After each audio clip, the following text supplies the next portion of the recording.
The new fuel cordless grinder works as well as any corded grinder I've ever used. I couldn't tell the difference between the cordless 9-inch angle grinder and a plug-in grinder. You could take down welds, you can chamfer steel to prepare for welds. You can lean into the grinder as much as you need and it's not underpowered. It's not as heavy as a regular corded grinder and it's very powerful.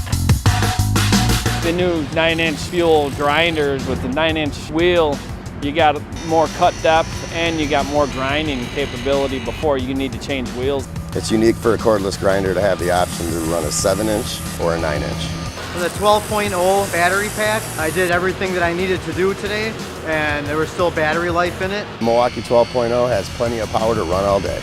It is a perfect tool for everything that we do. I think the new fuel grinder is an amazing asset.